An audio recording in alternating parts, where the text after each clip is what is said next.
Welcome to Zen Study. Let's discuss another topic, direct or indirect tax. Direct tax, direct and indirect tax.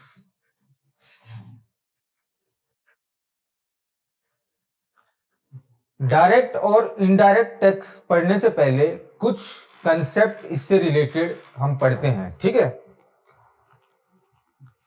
तो first concept is incidence of tax, incidence of tax और tax incidence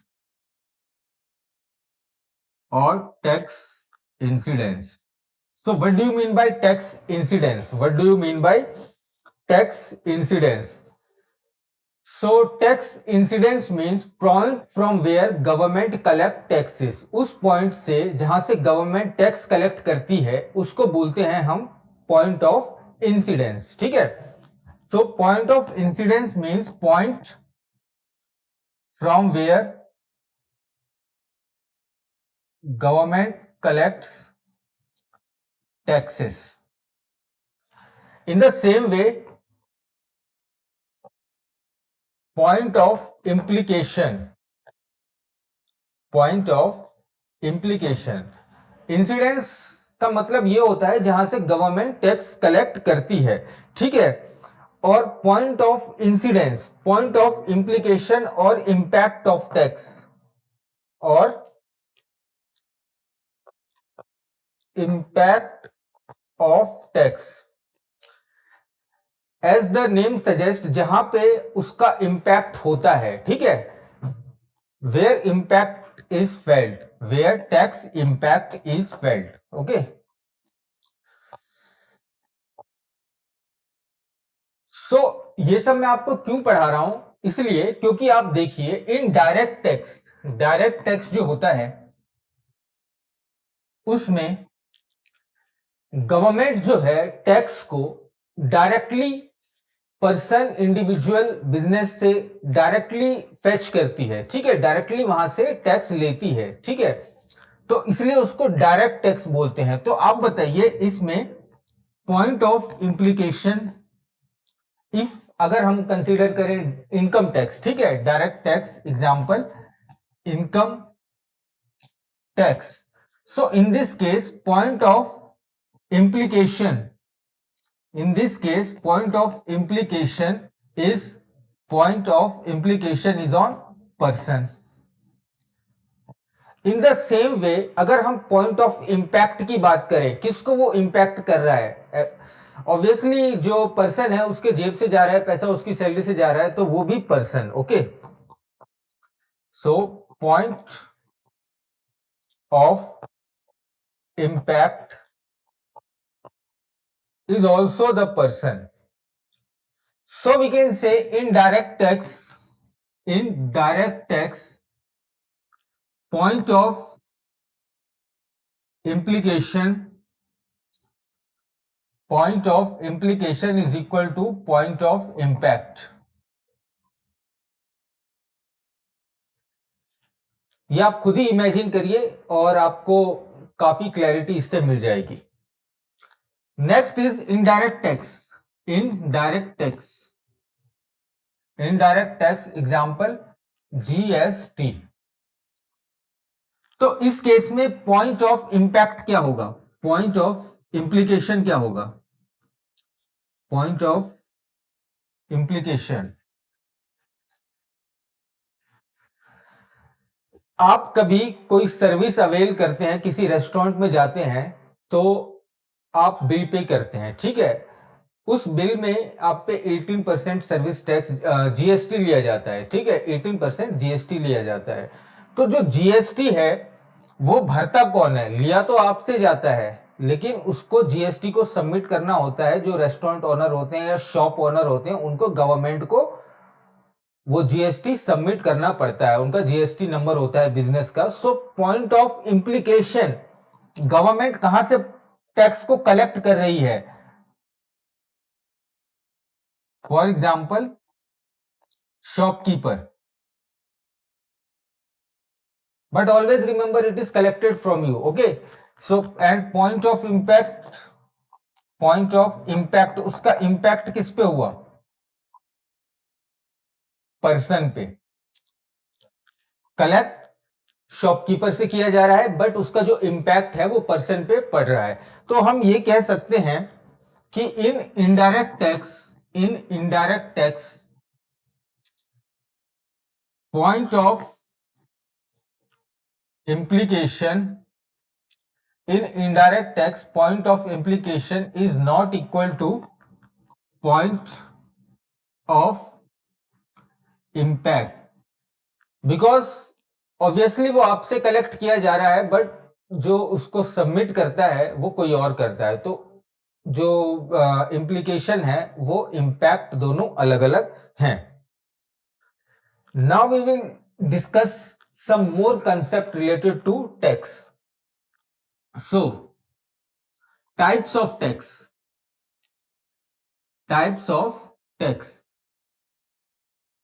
GST, income tax के different types, ये सब पढ़ने से पहले आपको एक क्लैरिटी होनी चाहिए। इस पे बार बार क्वेश्चन बन जाते हैं यूपीएससी में और बहुत ही इजी होते हैं इनको आंसर करना। तो अगर ये कंसेप्ट आपको क्लियर है तो आप आराम से नंबर फैच कर सकते हैं। ठीक है, types of tax. First is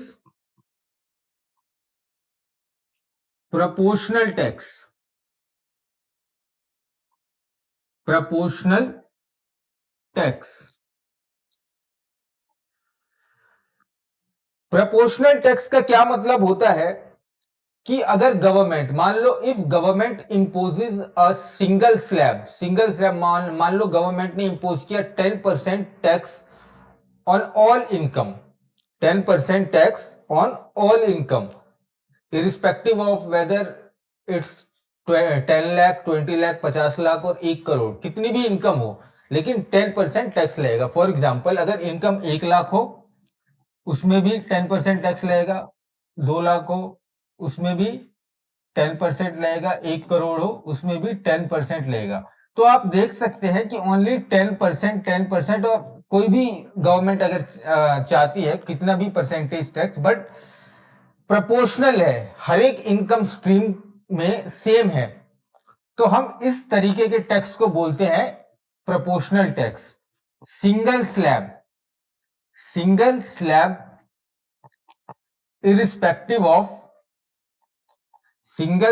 irrespective of income, चाहे वो ज्यादा इनकम हो कम इनकम हो, बट स्लैब जो है वो सेम रहेगा। ओके, ये इसको बोलते हैं हम proportional tax. Next is progressive tax.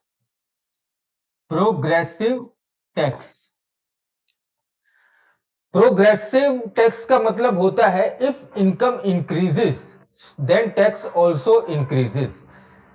ठीक है, जैसे मान लो किसी का इनकम 10 लाख रुपए है, उस पे जो टैक्स लगेगा, और मान लो किसी का इनकम 20 लाख है, 50 लाख है या 1 करोड़ है, तो ऑफ कोर्स जिसका इनकम ज्यादा होगा उस पे ज्यादा टैक्स लगेगा। ठीक है, ये इंडिया में भी फॉलो होता है। अगर आप देखें कि डिफरेंट स्लैब्स बना रखे हैं कि 12 लाख इस बार तो 12 लाख तक एग्जेम्प्ट है, उसके बाद जैसे जैसे इनकम इंक्रीज होगा वैसे वैसे टैक्स बढ़ेगा भी। ओके, तो इसको हम ऐसे समझ सकते हैं, as income increases so as the tax. Okay, as income increases so as the tax. अगर हम इसको ऐसे देखें, इनकम इंक्रीज हो रही है और टैक्स भी प्रोपोर्शनल तरीके से इंक्रीज हो रहा है। ठीक है, so as income increases so as the tax. In India we follow progressive taxation scheme. अभी मैं इसके मेरिट्स और डिमेरिट्स जो हैं वो डिस्कस करेंगे, डायरेक्ट और इनडायरेक्ट टैक्सेस के। लेकिन अभी आपको बस ये याद रखना है कि इंडिया में प्रोग्रेसिव टैक्स फॉलो किया जाता है, ये तो कॉमन सेंस वाली बात है। Okay, now we will talk about regressive tax.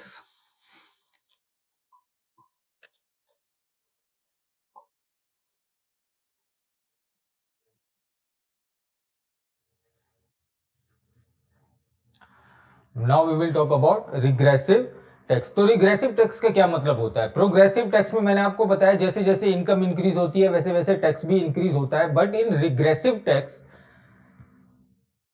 जैसे जैसे इनकम इंक्रीज होती है वैसे वैसे टैक्स इंक्रीज नहीं होता। तो इसका मतलब यह है कि जो टैक्स का इंप्लीकेशन है, टैक्स का जो इंप्लीकेशन है वो कम इनकम वालों को, पुअर इनकम वालों को उसका इंप्लीकेशन ज्यादा फेल्ट होता है in comparison to rich people. For example if we see, for example GST. So suppose if a rich person buys a packet of biscuit and another person, poor person, buy packet of biscuit. Both have to pay 18% GST. Okay, but the implication felt by poor people is more in comparison to rich people because his greater share of income is being spent on buying the biscuit. So GST, which is indirect tax, which is indirect tax, is regressive in nature, is regressive in nature. ठीक है? तो indirect tax जो होते हैं वो regressive in nature होते हैं, direct tax जो होते हैं वो प्रोग्रेसिव इन नेचर होते हैं। अब हम बात करेंगे Adams Smith 4 canons of taxation.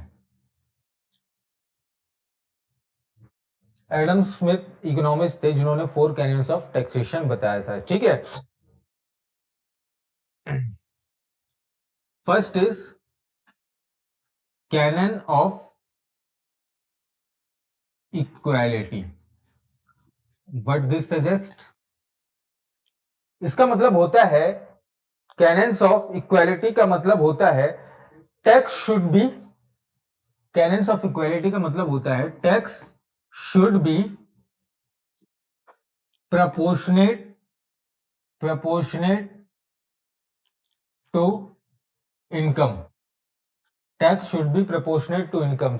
That means कि as the income increases, tax should also increases. ये कैनन्स ऑफ इक्वालिटी में बताया गया है एडम स्मिथ के द्वारा। इसको आप याद रखें, as income increases, so tax should also increase in the proportionate way.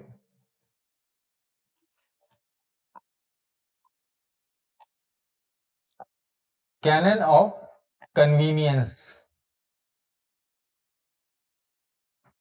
इसका मतलब होता है कि टैक्सेशन का जो स्कीम है वो ऐसा बनाना चाहिए कि जो टैक्स पेयर हैं उनको कन्वीनियंस हो। ओके, ऐसा नहीं कि उनको 50 फॉर्म्स फिलअप करने पड़े या 2 किलोमीटर ट्रेवल करना पड़े to fill their tax. It should be made in such a way कि उनको कन्वीनियंस फील हो और ज्यादा बर्डन ना आए। Okay, tax payer should feel comfortable while filling tax.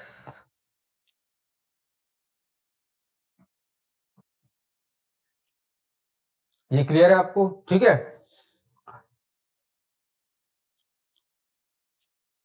Third is canon of certainty. मतलब government should inform in advance, कि मतलब टाइम, जो टाइमलाइन है कि 31 मार्च तक टैक्सेशन कंप्लीट हो जानी चाहिए या उस पर कितना फाइन लगेगा और क्या क्या इम्प्लीकेशन हो सकती हैं, ये सारी बातें गवर्नमेंट को एडवांस में बता देना चाहिए, जिससे एक सर्टेनिटी बनी रहे। ऐसा नहीं कि कभी भी कोई भी पॉलिसी चेंज हो जाए और इससे बर्डन पड़े टैक्स पेयर पे। So timeline should be informed in, timeline should be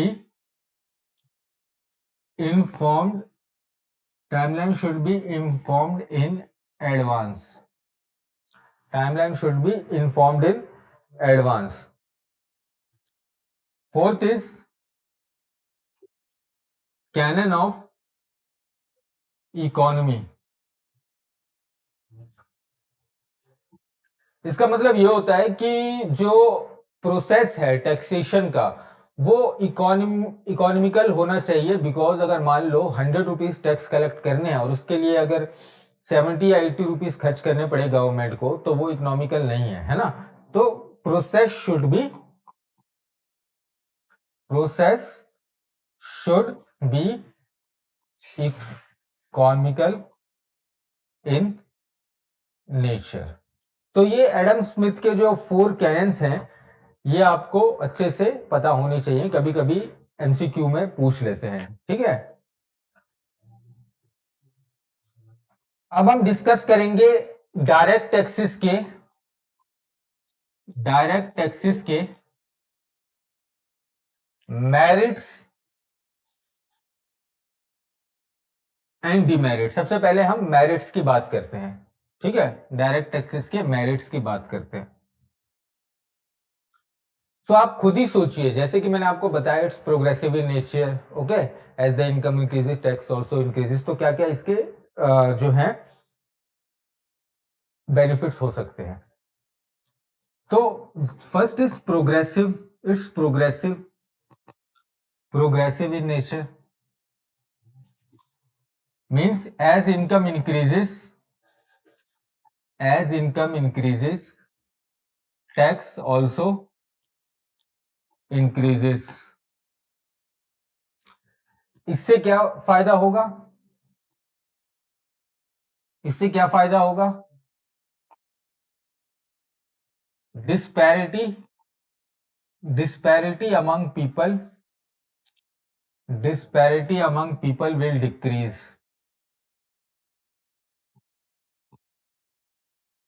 और इस पॉइंट का कुछ फायदा हो सकता है? और इस पॉइंट का क्या फायदा हो सकता है? लोगों के बीच में जो डिस्पैरिटी है, अगर किसी की ज्यादा इनकम है उससे ज्यादा टैक्स कलेक्ट किया जाए, किसी की कम इनकम है तो उससे कम टैक्स कलेक्ट किया जाए, तो इससे स्टेबिलिटी इन इकोनॉमी ऑल्सो बनी रहती है। ये भी इसका फायदा है, स्टेबिलिटी इन इकोनॉमी। ये भी आप याद रखें।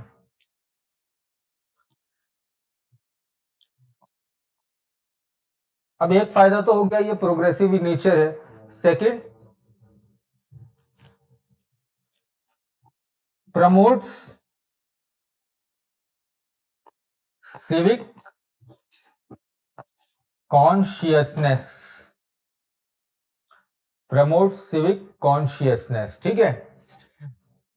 लोगों को पहले से पता होगा टाइमलाइन की, अगर इस टाइमलाइन पे हम टैक्स नहीं भरते हैं तो उसका क्या इम्प्लीकेशन हो सकता है, ठीक है। उस पे क्या फाइन्स हमें भरने जो चार्ज किया जा सकता है। तो ये एक तरीके से प्रमोट्स सिविक कॉन्शियसनेस।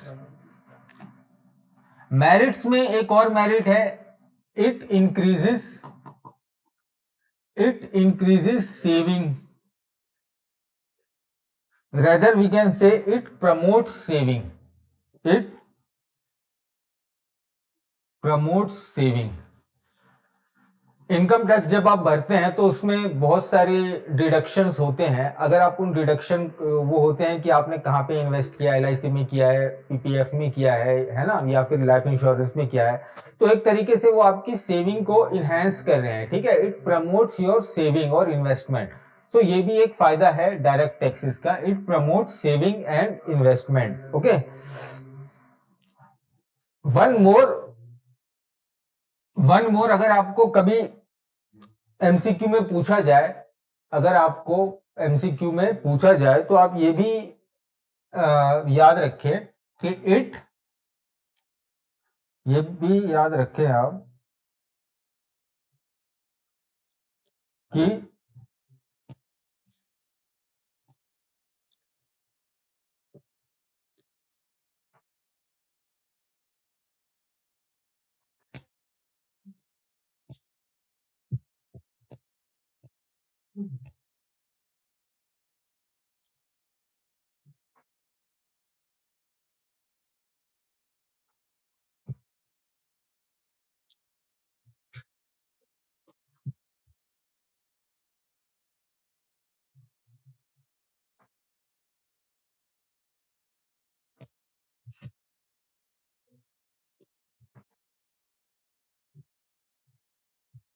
चलो इसमें कोई प्रॉब्लम आ गई है, तो इसमें यह भी याद रखें कि it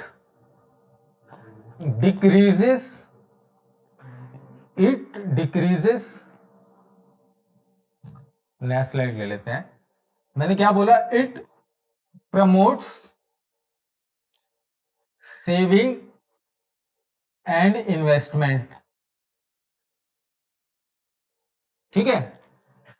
we can also say, ये कभी कभी एमसीक्यू में आपसे पूछा जा सकता है कि it decreases,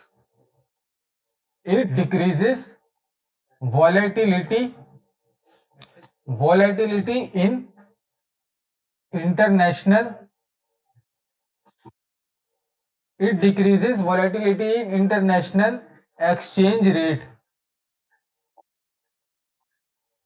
it decreases volatility in international exchange rate, ये आप याद रख सकते हैं। ठीक है। Next we discuss about demerits of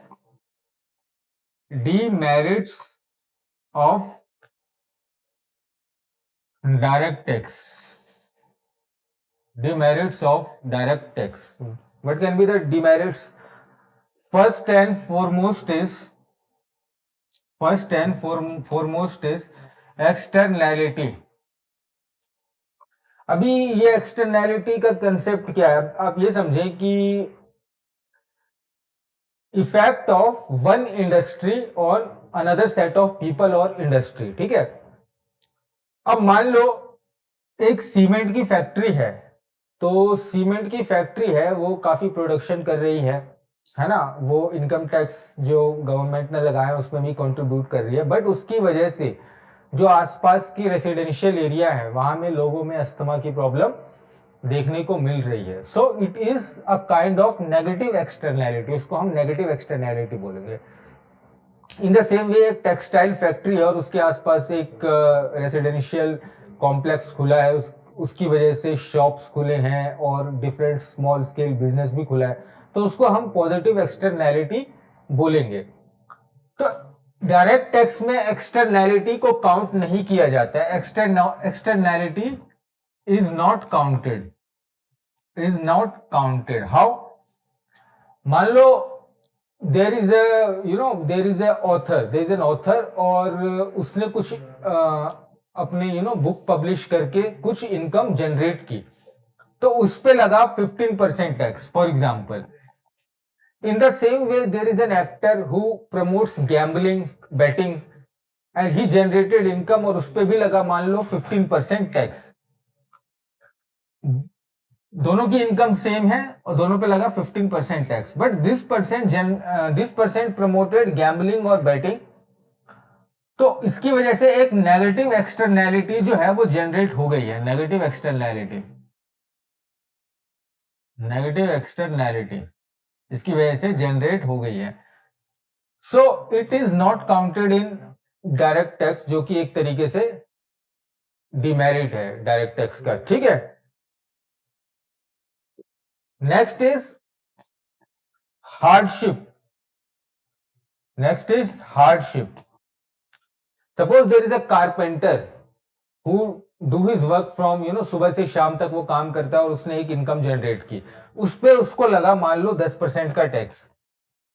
और in the same way there is a landlord, उसने रेंट पे दिया अपना एक यूनिट और उसने भी जो इनकम जनरेट की उसको भी लगा 10% का टैक्स। तो आप देख सकते हैं इसकी हार्डशिप ज्यादा है कारपेंटर की, इसने काफी मेहनत करके पैसे कमाए और उस पर उसको 10% का टैक्स देना पड़ा। बट जो लैंडलॉर्ड है उसकी हार्डशिप कम है और उसने जो टैक्स दिया वो ओनली 10% का टैक्स दिया, क्योंकि इनकम दोनों की सेम थी। So hardship is not counted in direct tax. Hardship को भी इग्नोर कर दिया जाता है कि पैसे कैसे कमाए हैं, है ना। तो ये भी इसका एक डिमेरिट है। ठीक है। One of the most important point, tax base is narrow. In direct tax.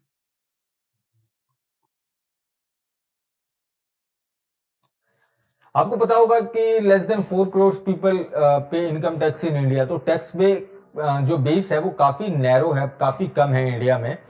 और पुअर पीपल पे इसलिए भी टैक्स नहीं लगाया जाता कि बिकॉज जो मैन पावर रिक्वायर्ड होगी टू कलेक्ट द टैक्स, वो काफी ज्यादा फिर उनको एम्प्लॉय करना पड़ेगा, और उनसे जो टैक्स आएगा बिकॉज उनकी इनकम कम है वो काफी कम आएगा, इसीलिए उसको इग्नोर कर दिया जाता है। ठीक है, तो ये भी इसका एक डिमेरिट है कि tax base is so small, tax base is so small. Last but not the list, direct taxes